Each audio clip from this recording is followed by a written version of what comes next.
Hello दोस्तों, मैं Sarla Yadav SY Hindi platform channel पर एक बार फिर से आप सभी का हार्दिक अभिनंदन करती हूं। और आज के इस वीडियो लेक्चर में हम पढ़ेंगे भवानी प्रसाद मिश्र। और भवानी प्रसाद मिश्र की दो कविताएं आपके सिलेबस में दी गई हैं यूनिट नंबर 5 के अंतर्गत। और अब आप सोच रहे होंगे कि सिलेबस कौन सा, तो सिलेबस जो HPSC ने असिस्टेंट प्रोफेसर के लिए दिया गया है उसी सिलेबस के अंतर्गत यूनिट नंबर 5 की क्लास नंबर आज 29 या 30 जो भी है, मैं थंबनेल पर बिल्कुल एक्यूरेट क्लास लगा दूंगी। तो अभी मुझे ध्यान नहीं है कि 29 है या 30 है या 31 है, ठीक है।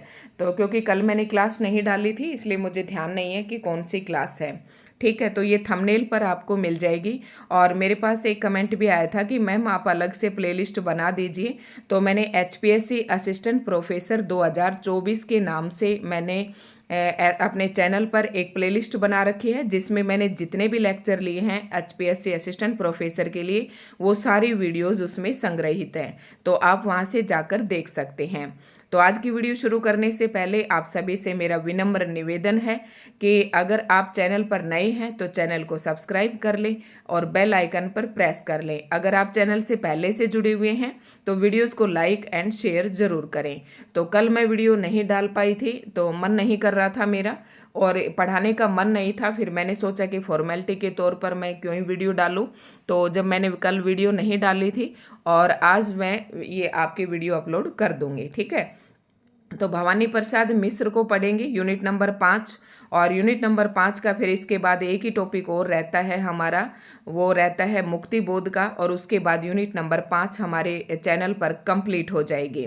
तो HPSC असिस्टेंट प्रोफेसर ने जो सिलेबस दिया है वो same to same UGC net वाला सिलेबस है और उसके अंदर 10 यूनिट हैं। तो मैंने 5वीं यूनिट जो है पूरी करवा दी है क्योंकि यही मैंने अपने यूट्यूब चैनल पर नहीं करवा रखी थी। तो शुरुआत करते हैं आज के इस वीडियो लेक्चर की। और सबसे पहले पढ़ेंगे हम भवानी प्रसाद जी के बारे में क्या कुछ महत्वपूर्ण तथ्य हैं। तो सबसे पहले आपको ध्यान रखना है कि जो भवानी प्रसाद मिश्र जी हैं, अगर हम साहित्य का काल विभाजन करें कि भारतेंदु युग, आदिकाल, भक्ति काल, रीति काल और फिर आधुनिक काल, अगर आधुनिक काल को भी पद्य के हिसाब से अगर हम वर्गीकृत करते हैं तो ये प्रयोगवाद के अंतर्गत आते हैं।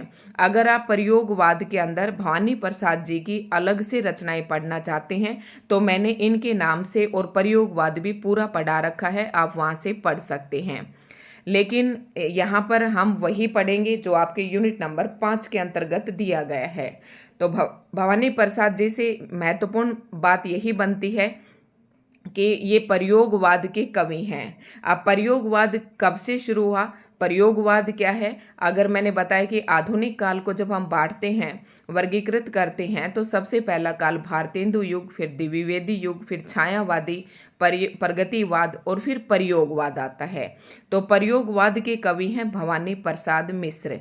प्रयोगवाद की जो समय सीमा है वो कहाँ से शुरू होती है, तो वो 1943 से शुरू होती है।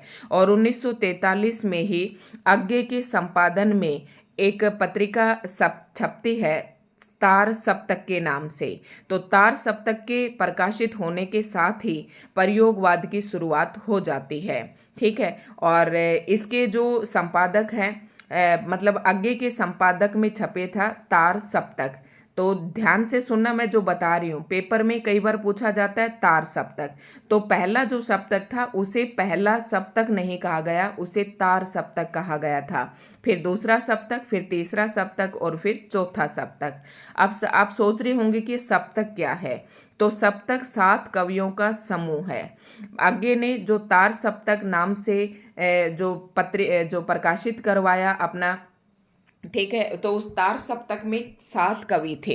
7 कवियों के नाम अगर आप जानना चाहते हैं तो मैंने पहले से ही प्रयोगवाद की एक वीडियो डाल रखी है, आप वहां से पढ़ सकते हैं। फिर दूसरा सप्तक आया, फिर उसमें भी 7 कवि हैं। फिर तीसरा सप्तक, उसमें भी 7 कवियों की रचनाएं हैं। और फिर चौथा सप्तक, तो उसमें भी 7 कवियों की रचनाएं हैं। तो जो पहला सप्तक यानी कि तार सप्तक जब प्रकाशित हुआ तो वो 1943 में हुआ था और आगे के संपादक में प्रकाशित हुआ था। और तार सप्तक के अंदर 7 कवि संग्रहित हैं, ठीक है। अब आप सोच रहे होंगे कि प्रयोगवाद जो शब्द है ये कहाँ से आया। तो जो प्रयोगवाद शब्द है इसका सर्वप्रथम प्रयोग नंदुलारे वाजपेयी जी ने प्रयोगवादी रचनाएं शीर्षक निबंध में किया था। यानी कि नंदुलारे वाजपेयी जी ने प्रयोगवाद रचनाएं, ऐसे इस नाम से प्रयोगवाद रचनाएं, इस नाम से यानी कि इस शीर्षक से उन्होंने एक निबंध लिखा था और इस निबंध में उन्होंने प्रयोगवाद शब्द का प्रयोग किया था। तो आपको पता चल गया होगा कि ये शब्द कहाँ से लिया गया है। इस और नंदुलारे वाजपेयी जी ने प्रयोगवाद को बैठे ठाले का धंधा कहा है। ये भी आपको ध्यान रखना है। क्या क्या ध्यान रखना है कि भवानी प्रसाद मिश्र जी जो हैं ये दूसरे सप्तक के कवि हैं। भवानी प्रसाद मिश्र जी दूसरे सप्तक के कवि हैं और प्रयोगवाद के कवि हैं, प्रयोगवाद के दूसरे सप्तक के कवि हैं। समझ गए होंगे। 4 सप्तक कुल प्रकाशित हुए। पहला सप्तक 1943 में प्रकाशित हुआ और दूसरा सप्तक 1951 में प्रकाशित हुआ। तीसरा सप्तक 1959 में प्रकाशित हुआ और चौथा सप्तक 1979 में प्रकाशित हुआ। ठीक है, तो ये 4 सप्तक प्रकाशित हुए, इनको आपको ध्यान रखना है। प्रयोगवाद शब्द कहाँ से आया? नंदुलारे वाजपेयी जी ने एक निबंध लिखा था और निबंध का नाम था प्रयोगवादी रचनाएं। इस निबंध के अंदर उन्होंने प्रयोगवाद शब्द का प्रयोग किया था। अब नंदुलारे वाजपेयी जी ने प्रयोगवाद को क्या कहा है? बैठे ठाले का धंधा कहा है। तो ये कुछ महत्वपूर्ण बातें थी जो आपको बतानी थी और जो महत्वपूर्ण बातें थी वो मैंने आपसे डिस्कस कर दी हैं। और इन्होंने क्या कुछ कहा है, किसको क्या कुछ कहा है, तो जो भवानी प्रसाद मिश्र जी हैं इनको कविता का गांधी कहा जाता है। कविता का क्या कहा जाता है? कविता का गांधी कहा जाता है। ये ध्यान रखना है भवानी प्रसाद मिश्र जी को। ठीक है, तो ये इनसे संबंधित कुछ महत्वपूर्ण प्रश्न थे और ये वीडियो जो है यूजीसी नेट वालों के लिए भी काफ़ी महत्वपूर्ण है। और जो तार सप्तक था ना, जो पहला सप्तक था उसका नाम था तार सप्तक। तो तार सप्तक को अज्ञे जी ने, जो तार सप्तक की भूमिका में जो प्रयोगवाद के कवि हैं उनको अज्ञे जी ने क्या कहा है, ये प्रश्न हमेशा पूछा जाता है। राहों के अन्वेषी, तो राहों के अन्वेषी किसको कहा है? तो राहों के अन्वेषी तार ये जो प्रयोगवाद के कवि थे इनको राहों के अन्वेषी कहा है तार सप्तक की भूमिका में। किसने कहा है? अज्ञे जी ने कहा है। तो ये बात आपको ध्यान रखनी है। तो मेरे ख्याल से मैंने सारी बातें आपको बता दी हैं जो इसमें महत्वपूर्ण थे। अब दूसरे सप्तक में जो जो कवि आते हैं वो आप सब पढ़ लेना। तीसरे सप्तक में कौन कौन आते हैं ये सारे मैंने अपने इसमें पढ़ा रखा है। अगर थोड़ा सा तो प्रयोगवाद फिर अलग से ही पढ़ेंगे। और शुरुआत करते हैं आज के इस वीडियो लेक्चर की। तो भवानी प्रसाद मिश्र जी के बारे में आपको थोड़ा सा किन किन बातों का आपको पता होना चाहिए, तो ये मैंने सारे जो है शुरुआत करने से पहले आपको बता दिया है। अब भवानी प्रसाद मिश्र जी का एक ही काव्य संग्रह आपके सिलेबस में दिया गया है, गीत फरोश। और गीत फरोश के अंतर्गत 2 कविताएं संकलित हैं, गीत फरोश और सतपुड़ा के जंगल। ये 2 कविताएं ही आपके सिलेबस में दी गई हैं। अगर इनके काव्य संग्रहों का एक बार मैं थोड़ी सी चर्चा करूं तो गीत फरोश, चकित है दुख, परिवर्तन जिए, गांधी पंचशती, बुनी हुई रस्सी, ये काफ़ी इंपॉर्टेंट है इनकी, इस पर भी प्रश्न पूछे जाते हैं। और भवानी प्रसाद मिश्र जी को किस प्रकार का कवि कहा जाता है? तो इनको सहजता का कवि कहा जाता है, ये ध्यान रखना है। सहजता का क्या कहा जाता है? कवि कहा जाता है। राहों के अन्वेषी तार सप्तक की भूमिका में प्रयोगवाद के कवियों को अज्ञे जी ने कहा है। ये प्रश्न भी आपको नोट कर लेना है। ठीक है, भवानी प्रसाद मिश्र को कविता का गांधी कहा है, लेकिन ठीक है ये बात भी थोड़ी सी ध्यान रखनी है। और शमशेर बहादुर सिंह ने क्या लिखा है इनके बारे में कि टेक्निक में एजरा पाउंड, वो तो शायद शमशेर बहादुर जी के बारे में था, तो इतनी बातें हम यहाँ पर थोड़ा सा और ज़्यादा नहीं करेंगे। और जो इनकी बता रही थी मैं आपकी भवानी प्रसाद मिश्र जी की, हम 2 ही कविताएं यहाँ पर पढ़ेंगे और 2 कविताओं में है गीत फरोश और सतपुड़ा के जंगल। तो दोनों ही कविताएं गीत फरोश नामक काव्य संग्रह में संकलित हैं और गीत फरोश जो कविता है ये तो 1953 में लिखी गई थी, लेकिन गीत फरोश काव्य संग्रह में कब प्रकाशित हुई? 1956 में। ठीक है, ये ध्यान रखना है। सतपुड़ा के जंगल भी गीत फरोश में है। ठीक है, अब गीत फरोश नामक जो कविता है इसकी मुख्य विषय वस्तु क्या है, इसको हम पढ़ लेते हैं। तो गीत फरोश आपको ध्यान रखना है, गीत फरोश नामक काव्य संग्रह में ही संकलित है और ये कब प्रकाशित हुआ था? काव्य संग्रह 1956 में। शुरुआत करते हैं। तो वीडियो को दोस्तों लाइक एंड शेयर जरूर करें। कविता का मुख्य प्रतिपाद्य विषय कवि की लाचारी है। देखो, कवि की विवशता इस कविता के अंदर प्रकट की गई है या प्रस्तुत की गई है।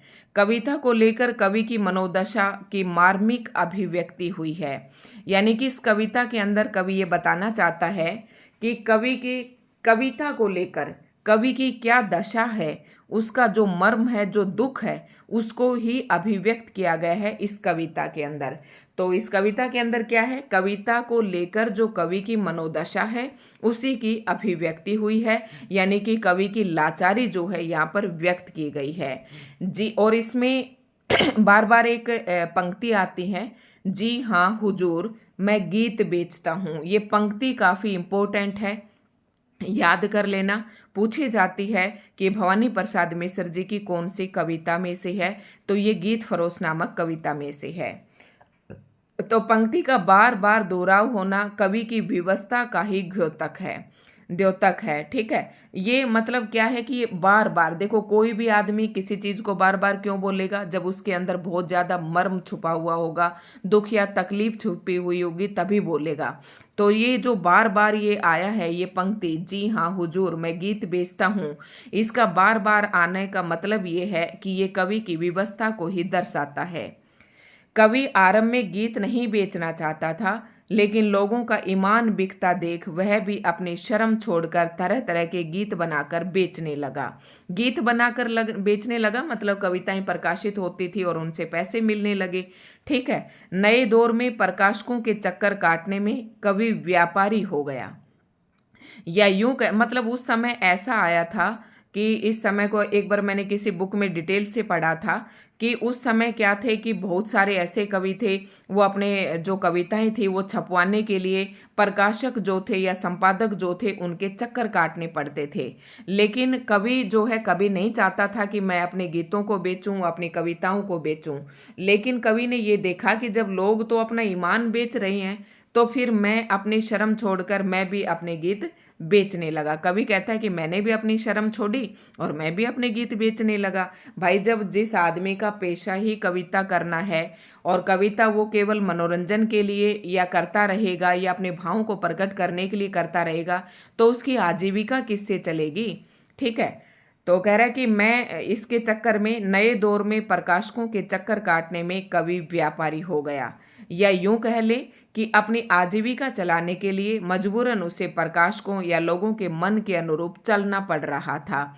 मतलब कवि जो है ना, वो स्वतंत्र होते हैं और अपने मन के अनुरूप चलते हैं। लेकिन कवि कभी भी नहीं चाहता था कि मैं प्रकाशकों के चक्कर काटूं ताकि वो मेरी कविताएं प्रकाशित करें, लेकिन उसे अपनी आजीविका चलाने के लिए मजबूर होना पड़ा कि उसे प्रकाशकों के चक्कर काटने पड़े और उनके अनुरूप चलना पड़ा। उन्होंने जैसा कहा, उन्होंने मतलब प्रकाशकों ने जो कविताएं प्रकाशित करते थे, उन्होंने जैसा कहा उन्हीं के अनुरूप इन्हें चलना पड़ता। तो गीत फरोश जो कविता है, ध्यान रखना कि कभी कभी भी अपने गीतों को नहीं बेचना चाहता था, लेकिन उन्होंने देखा कि समाज में तो लोग अपना ईमान बेचते हैं, फिर मैं अपनी आजीविका चलाने के लिए अपने गीतों को क्यों नहीं बेच सकता। तो इसमें जी हाँ हुजूर मैं गीत बेचता हूँ, इस पंक्ति का बार बार आने से हमें यही पता चलता है कि इस कविता के अंदर कवि ने अपनी विवशता को प्रकट किया है। समझ गए होंगे आप, आसान सी कविता है। भवानी प्रसाद मिश्र की कविता सरल, साधारण और लयबद्ध है। इस कविता में प्रकाशकों के लोभी और लालची प्रवृत्ति के बीच विवश होती कवि की प्रतिभा का दमन दिखाया गया है। ठीक है, तो समझ गए होंगे। देखो, जो प्रकाशक हैं वो तो लोभी और लाचारी तो है ही, तो इसमें क्या होता है कि कवि की जो प्रतिभा होती है ना उसका दमन हो जाता है, वो भी फिर वैसा ही कुछ लिखने लग जाता है जो प्रकाशकों को पसंद होता है, ताकि प्रकाशक जो है भाग कर उसकी कविता को प्रकाशित कर दें। फिर जो कवि है उसकी जो वास्तविक प्रतिभा होती है वो कहीं और छुप जाती है। यही इस कविता के अंदर बताया है। अब काव्य के दो पक्ष होते हैं, एक भाव पक्ष और एक शैली पक्ष। तो कह रहा है कि काव्य के अन्य पक्ष पर हम थोड़ी सी चर्चा कर लेते हैं। तो संवेदना पक्ष, संवेदना होता है अच्छे और बुरे के प्रति जो आप कुछ सोचते हैं, वही आपकी संवेदना है। ठीक है, यह कविता कवि ने फिल्मी दुनिया में बिताए अपने समय को याद करके लिखी है। कवि की व्यवस्था यह है कि उसे प्रकाशक या निर्माता के अनुसार ही चलना है। वह गीत बेचने को पाप तो कहता है, पर वह लाचार है। समझ गए होंगे भाई, सबसे बड़ी पेट की भूख है। देखो, जब कवि ऐसा काम नहीं करेगा तो वो अपनी आजीविका किससे चलाएगा। तो ये कवि की व्यवस्था थी कि उसे प्रकाशक या निर्माता के अनुसार चलना है। वह गीत बेचने को पाप तो कहता है, लेकिन वह भी लाचार है और लाचार होकर अपने गीत बेचता है। जी हाँ हुजूर, मैं गीत बेचता हूँ, गीत बेचता हूँ। तो समझ गए होंगे ना गीत बेचने से मतलब क्या है। ठीक है, गीत फरोश कविता की पृष्ठभूमि के विषय में स्वयं कवि का कहना है, हंसाने वाली ये कविता मैंने बड़ी तकलीफ में लिखी थी। कह रहे थे कि इस कविता कह रहे हैं भवानी प्रसाद मिश्र जी, वैसे तो इस कविता को देखकर हंसने वाली कविता लगती है, लेकिन इस कविता में मुझे काफ़ी बड़ी तकलीफ मिली थी। मैं पैसों को कोई महत्व नहीं देता, पर पैसा बीच बीच में अपना महत्व स्वयं प्रतिष्ठित कर लेता है। ठीक है, पैसा ही आदमी को, देखो आदमी की जो लाचारी होती है, आदमी की जो आजीविका है वो किससे चलेगी, पैसे से चलेगी। तो पैसा जो है ना अपने आप बीच में आ जाता है। आप इसको इस बात से समझ सकते हैं। देखो जैसे कि मैं हूँ यहाँ पर, मैं अपने टेलीग्राम इसमें यूट्यूब चैनल पर पढ़ा रही हूँ। अभी मेरे मन में कोई लालच नहीं है। ठीक है, मैं निस्वार्थ भाव से पढ़ा रही हूँ, अच्छा कंटेंट दे रही हूँ, और जो मेरे मन में जो भाव हैं, जितना मुझे नॉलेज है उसके हिसाब से मैं पढ़ा रही हूँ। लेकिन पैसा जो है ना स्वतः बीच में आ जाता है, क्योंकि अगर देखो मैं इसी तरीके से मैं वीडियो डालती रही तो हो सकता है यूट्यूब से मुझे कुछ ज़्यादा ना मिले। फिर मैं क्या सोचूंगी, यार इतनी तो मेहनत करती हूँ और कुछ भी हाथ नहीं लग रहा, और लोग तो यूट्यूब से इतने इतने पैसे कमा रहे हैं, तो क्यों ना मैं भी अपना बेच दूं या फिर अपने नोट्स बेचने लग जाऊं। तो ऐसा अगर मैं कोई काम करूं, सेम उसी प्रकार की जो कंडीशन थी वो भवानी प्रसाद मिश्र जी की थी। ठीक है, अब देखो जो मेरे अंदर प्रतिभा है, तो ये तो एक अलग है कि मैं अपने अपने इंटरेस्ट के तौर पर मैं आपको पढ़ा रही हूँ, लेकिन जब मैं आपसे पैसे में बैच दे दूँ या फिर नोट्स दे दूँ तो उसमें थोड़ी सी लाचारी भी आ जाएगी और मेरी जो प्रतिभा है वो दब जाएगी, क्योंकि अब तो मैं स्वतंत्र रूप से आपको पढ़ा रही हूँ। लेकिन जब मैं कोई मान लो बैच दे देती हूँ, फिर उसके ऊपर उसका मेरे ऊपर दबाव बन जाता है। ठीक है, तो जैसा तैसा जो भी कंटेंट आएगा फिर मैं सिलेबस पूरा करवाने की कोशिश करूंगी। अब जैसे कि मैंने कल वीडियो नहीं डाली तो नहीं डाली, मैंने किसी के पैसे थोड़ी ले रखे हैं, तो मैं अपना आज़ाद हूँ। तो इसी तरह के कुछ जो मनोदशा थी वो कवि की थी। ठीक है, मुझे अपनी बहन की शादी करने के लिए पैसों की आवश्यकता थी। कवि भवानी प्रसाद जी कहते हैं कि ये कविता लिखते वक्त मुझे बड़ी तकलीफ हुई थी, क्योंकि मैं कभी अपने गीत नहीं बेचना चाहता था, लेकिन बीच बीच में जो पैसा है वो अपना महत्व स्वयं प्रतिष्ठित कर लेता है, क्योंकि उसे पैसे की जरूरत थी। भवानी प्रसाद मिश्र जी को बहन की शादी करने के लिए पैसों की आवश्यकता थी, लेकिन भवानी प्रसाद जी कहते हैं मेरे पास पैसे नहीं थे। तब मैंने कलकत्ता में बन रही, बहुत अच्छी कविता है, जब कलकत्ता में बन रही फिल्म के लिए गीत लिखे। देखो, फिल्म के लिए जब गीत लिखे, गीत अच्छे लिखे गए, लेकिन मुझे इस बात का दुख था कि मैंने पैसे लेकर गीत लिखे। भाई ये कोई दुख की बात नहीं है, क्योंकि आजकल देखो पैसा है तो सब कुछ है। आप बिना पैसे आप गीत लिखते जाओ, ये तो है नहीं कि वो गीत आपके बच्चों के पेट भर जाएंगे।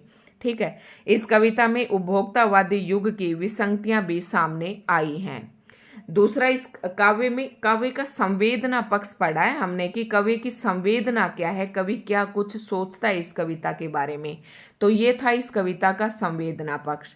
अब हम पढ़ेंगे इसकी भाषा किस प्रकार की है। देखो इसमें कुछ अलग है, तभी तो इस प्रकार के हेडिंग का प्रयोग किया गया है, नहीं तो हमने अभी तक जितनी भी कविताएं पढ़ी उसके अंदर ऐसा कुछ नहीं था। गीत फरोश कविता की भाषा सरल बोलचाल की मिश्रित भाषा है। इस भाषा का स्वर व्यंग्यात्मक एवं हास्यपूर्ण है। इसकी शैली संवादात्मक है, जैसे फेरी वाला अपने सामने बैठे ग्राहकों से सीधे वार्तालाप करता है। तो कैसी भाषा है, ध्यान रखना है। शैली जो है इस कविता की वो संवादात्मक है। संवाद होता है आपसे बातचीत। जब आप कविता पढ़ेंगे तो आपको ऐसा लग रहा होगा कि ये तो कविता नहीं, आपसी वार्तालाप है। यानी कि इसमें संवादात्मक शैली का प्रयोग किया है। व्यंग्यात्मक कविता है, साथ ही साथ ये हास्यपूर्ण भी है। ठीक है, इतना आपको ध्यान रखना है। अब गीत परोस की कुछ महत्वपूर्ण पंक्तियां दी गई हैं, इनको देखकर आप अंदाजा लगा सकते हैं। जी हाँ हुजूर, मैं गीत बेचता हूँ, मैं तरह तरह के गीत बेचता हूँ, मतलब अनेक प्रकार की कविताएं बेचता हूँ। मैं किस्म किस्म के गीत बेचता हूँ, मतलब अलग अलग किस्म के गीत बेचता हूँ। जी पहले कुछ दिन शर्म लगी मुझको, पर पीछे अकल जगी मुझको। जी लोगों ने तो बेच दिए ईमान, जी आप न हो सुनकर ज्यादा हैरान। ठीक है, तो जब देखो आपने कथा वस्तु पढ़ रखी है तो आपको पंक्तियों का सरलार्थ समझने में आसानी हो रही है। मैं सोच समझकर आखिर अपने गीत बेचता हूँ। जी हाँ हुजूर, मैं गीत बेचता हूँ। है गीत बेचना वैसे बिल्कुल पाप, क्या करूँ मगर लाचार, हार कर गीत बेचता हूँ। ठीक है, जी हाँ हुजूर, मैं गीत बेचता हूँ। तो ये और भी है, मैंने कुछ महत्वपूर्ण पंक्तियां ही यहाँ पर ली हैं। दूसरा आता है सतपुड़ा के जंगल।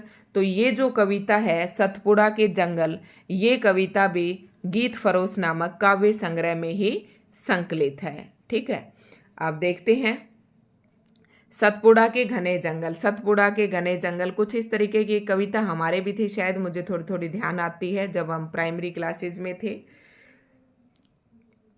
सतपुड़ा के घने जंगल कविता पाठकों को एक अछूती प्रकृति की सुंदर दुनिया लेकर जाती है। मतलब प्रकृति का वो एक हिस्सा जो अभी तक अछूत है, जिस पर लोगों का ध्यान नहीं गया है, उस अछूत सुंदर दुनिया में लेकर जाती है। इसमें कवि ने अंचल विशेष का, मतलब ग्रामीण क्षेत्र का यथार्थ बिंब प्रस्तुत किया है। मतलब बिंबात्मक है ये कविता। घने जंगल के सूक्ष्म से सूक्ष्म दृश्यों को कविता में पिरोया है। कैसे पिरोया है? श्याल, पलाश के पेड़, सांप सी काली लताएं, अजगरों से भरे जंगल, झरने, नाले, जंगली पक्षी और जीव सभी इसमें आते हैं। मिश्र जी का प्रकृति प्रेम इस कविता में स्पष्टतः दिखाई देता है। तो इस कविता में कुछ ज्यादा नहीं है, आपको यही ध्यान रखना है कि सतपुड़ा के जंगल कविता में कविता पाठकों को वो दृश्य दिखाती है जिससे पाठक जो थे अभी तक अछूते थे। ठीक है, उस सुंदर दुनिया में ले जाती है जिससे पाठक अभी अछूते थे। और इस कविता ने अंचल विशेष का यथार्थ बिंब प्रस्तुत किया है। ठीक है, इतना सा ध्यान रखना है। कविता के अन्य पक्ष देख लेते हैं कि क्या कुछ है इसमें। भवानी प्रसाद मिश्र की भाषा शैली अत्यंत सहज और बोलचाल की भाषा के निकट है। ठीक है, सतपुड़ा के जंगल में प्रयुक्त हुए झाड़, कास, घास, ऊंगते, अनमने जंगल आदि शब्द सहज हैं। मतलब झाड़ जैसे हम भी बोलते हैं, कास ये पेड़ होते हैं, घास, ऊंगते, उन्मने जंगल आदि जो शब्द हैं ये सहज रूप से प्रयोग किए गए हैं, जिनसे पाठक सीधे जुड़ जाता है। मतलब ये ऐसे शब्द जब कविता के अंदर आते हैं तो पाठक को पढ़ने में कोई दिक्कत नहीं होती और वो कविता से सीधे तौर पर जुड़ जाता है। उनकी कविताओं को पढ़ते समय ऐसा लगता है जैसे कोई मित्र हमसे बातचीत कर रहा हो, और ऐसी ही कविता होनी चाहिए ताकि समझने में आसान रहे। इसीलिए इनको सहजता का कवि भी कहा जाता है। ठीक है, सहजता मिश्र जी की काव्य की सबसे बड़ी विशेषता है। ठीक है, उसके बाद आता है सतपुड़ा के घने जंगल। भाई ये तो थोड़ा सा ना, इसकी तो सही नहीं है, ये फोटो मैंने देखी नहीं जब क्लिक की तब, और ये अब मुझे पता चला है तो सॉरी इसके लिए भाई। जैसा भी है थोड़ा सा पढ़ लेना इसको, ठीक है, क्योंकि इतनी सारी फोटो क्लिक करनी पड़ती हैं तो ध्यान नहीं रहता कि कौन से सही खींचे और कौन से नहीं। मिश्र जी के काव्य में प्रकृति के सहज, मोहक और यथार्थ रूप का चित्रण मिलता है। तो इसमें कुछ ज्यादा नहीं है, उनका प्रकृति चित्रण छायावादी सौंदर्य चित्रों से भिन्न है। यानी कि छायावाद के अंदर जो सौंदर्य का प्रयोग किया गया था उससे बिल्कुल भिन्न है प्रयोगवाद के अंदर। इसमें प्रकृति का चित्रण है प्रयोगवाद में, और छायावाद में क्या था कि श्रृंगारिकता का वर्णन था, ठीक है, वियोग का वर्णन था, कुछ इस प्रकार से था। उनकी कविताओं में सतपुड़ा, विंध्य रेवा और नर्मदा आदि अनेक चित्रण मिलते हैं। सतपुड़ा के जंगल कविता में जंगल निर्जीव न रहकर सजीव सैप्राण जीवन का प्रतिरूप बन जाता है। मतलब जो सतपुड़ा का जंगल है वो निर्जीव न रहकर प्राण सहित बन जाता है, ठीक है। जंगल के विभिन्न अवयव जीवन और जगत की विभिन्न परिस्थितियों को प्रतिबिंबित करते हैं। तो कोई खास इसमें इतना नहीं है, ऐसा तो आम अनेक कविताओं में आपको देखने को मिल जाएगा। अब सतपुड़ा के जंगल की महत्वपूर्ण कुछ काव्य पंक्तियां हैं। सतपुड़ा के घने जंगल नींद में डूबे हुए से ऊँघते अनमने जंगल। ये कविता मैंने पढ़ी है और शायद जब हम सरकारी स्कूल में पढ़ते थे तो पता नहीं कौन सी क्लास में थी जरूर। और महुए से लपकती मत करती बास आती, गूंज उठते ढोल इनके, गीत इनके, बोल इनके। क्षितिज तक फैला हुआ सा, मृत्यु तक मैला हुआ सा। क्षितिज तक फैला हुआ, क्षितिज मैंने बताया था कि क्षितिज उस स्थान को कहते हैं जहाँ पर हमें धरती और आसमान मिलते हुए से प्रतीत होते हैं। और ये कुछ पंक्तियां हैं, इन्हें आप पढ़ लेना। क्षुब्ध काली लहर वाला, मथित उत्थित जहर वाला, धसो इनमें डर नहीं है। मैं कह रहा है कि इनमें डर नहीं है, इन जंगलों में मौत का ये घर नहीं है। उतर कर बहते अनेकों, कल कथा कहते अनेकों, नदी निर्झर नाले, ठीक है। और इन वनों ने गोद पाले, हरित दुर्वा रक्त किसले, पूत पावन पूर्ण रस में, सतपुड़ा के घने जंगल, लताओं के बने जंगल। तो भाई ये कुछ कविता थी और आगे हमारी मुक्ति बोध रह जाती है। और मुक्ति बोध हमारी अंतिम टॉपिक है मेरे ख्याल से, तो अगर कोई बचा होगा तो मैं सिलेबस में देख लूँगी, ठीक है। तो दोस्तों आज की वीडियो आपको कैसी लगी कमेंट करके ज़रूर बताएं। और बताना है आपको, आज का प्रश्न है कि बुनी हुई रस्सी ये काव्य संग्रह किसका है। प्रश्न है आज का, बुनी हुई रस्सी, बुनी हुई रस्सी ये आपको बताना है ये काव्य संग्रह किसका है, बुनी हुई रस्सी। और ये कब प्रकाशित हुआ था ये भी आपको बताना है। बुनी हुई रस्सी ये कब प्रकाशित हुई कविता और ये किसकी कविता है, ये आपको कमेंट में बतानी है। आज का प्रश्न है, ठीक है। तो दोस्तों आज की वीडियो आपको कैसी लगी ज़रूर बताएं और चैनल को सब्सक्राइब कर लें।